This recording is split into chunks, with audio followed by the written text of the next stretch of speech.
When kids come to town that don't know anybody yet, they usually end up like staying in here because it's a place you can be left alone. So this history has like this place has a long history of being just like where you go when you have nowhere to go now, probably since like the 90s. Just come back here to drink a lot and barbecue. I don't know if people do that as much as they used to, because since people started like staying back in these woods frequently.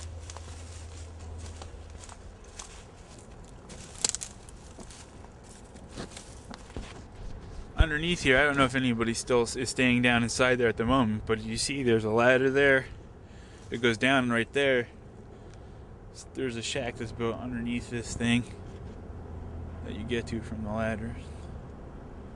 I think the guy that was living in that shack lived in there for like a couple years, between there and the other one that was over the other shack, because he had built the other shack. He probably, I think, moved under here to get away from people over coming to hanging out and drink over there. It all has its own weird internal logic though too, like desolate industrial areas and wild animals and wild kids and graffiti and urban decay and more trains and more graffiti.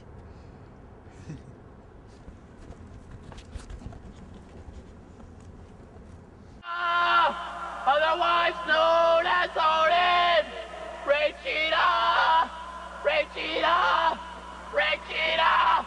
Regina!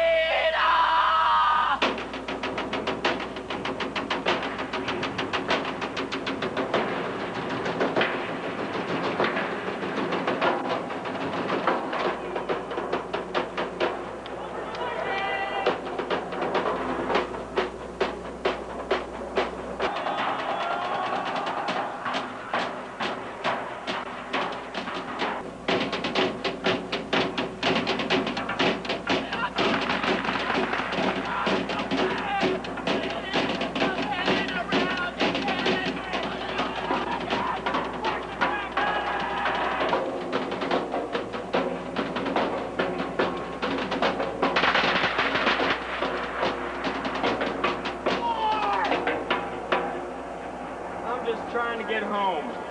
I just need food.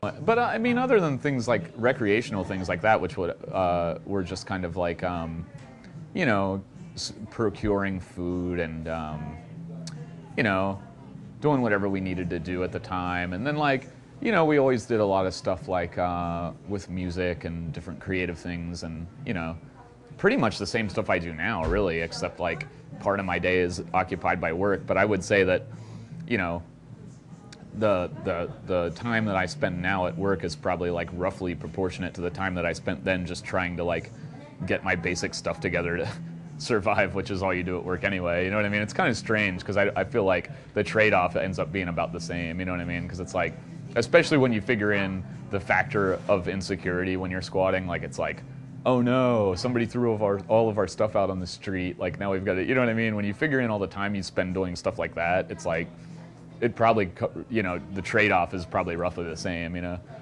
It's just that, you know, everything's a lot more direct. But a lot of times I think that people have a inflated view of what the basic necessities of life are, you know? They think, you know what I mean, that they're way above what they really need to be living. But they think that's what's necessary, and it's like they're expending so much time and energy to get that, but it's way out of they're way out of touch with what they actually need. You know what I mean? And there's nothing wrong with that, except for the fact that a lot of times I think it makes people miserable because they squander all their time and energy. You know? You really don't have to function in society if you don't want to.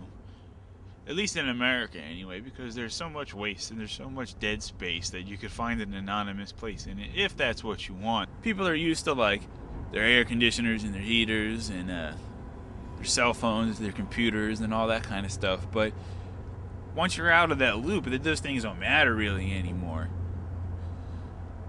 You know, you only need those things when you're like within the context that those things apply. Me and Justin have talked about this a bunch of times, because he was like, one time he was like, I remember when I had $5, I felt like I was set. And he was like, now I'm like, I only have $5,000 in the bank, what am I going to do? You know, like unless you walk about 3 blocks that way, we're the only white people, like kind of for like blocks and blocks. So it's really cool that you know, like people have lived here long enough where when I moved in, like they saw a freaky white kid and they were just like, oh, a freaky white kid moving in next door, that's cool. And then when Ken and I actually started doing work on the house and like actually seriously doing stuff to the house, like the neighbors started coming out and being like, whoa, you guys are actually doing something. And we're like, yeah, you know, like this is our house now, you know, like we're gonna make it nice, you know, we don't want it to look like an abandoned house, we're gonna fix it up and make it look good. You know, we've gotten a lot of respect from the neighbors around here, and that's a good feeling, you know, especially being, you know, like the only white person on the block besides Ken, you know. There's families of like black people and Hispanic people that have been living in squatted houses for years and years and just don't call it a squat house, it's just their house. Back when I squatted, I knew more what went on with like the ghetto black people in my neighborhood that went on than